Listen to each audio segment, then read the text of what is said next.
As Rwanda prepares to commemorate 25 years since the start of its genocide, the same images of horror dominate.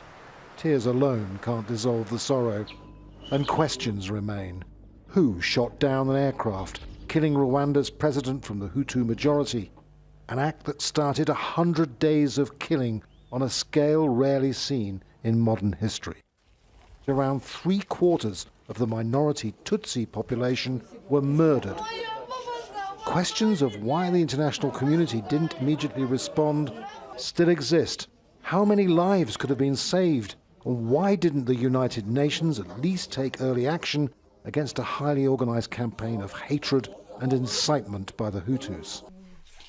For Alice MUKARURINDA, underground in one of the mass graves, there's only one answer, and that's to forgive.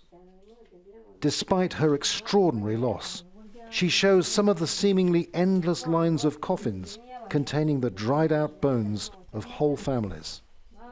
In this casket are the remains of her mother, father, 2 sisters, and 3 brothers. I vividly remember the death of my parents and my siblings.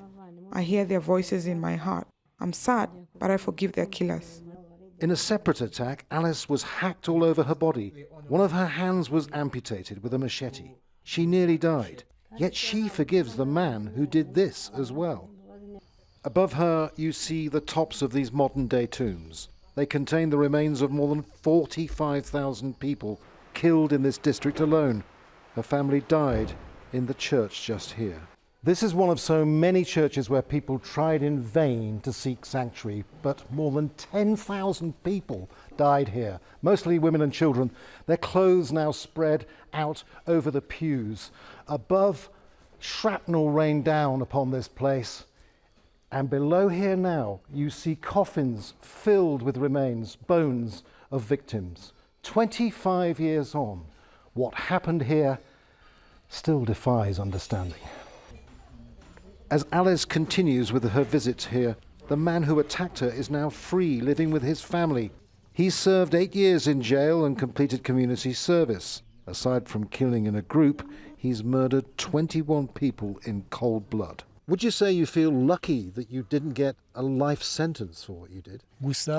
Even if I was serving a life sentence, it would be okay, because it would be punishment for my crimes. Being alive is not lucky. I kneel in front of those I have hurt and beg forgiveness.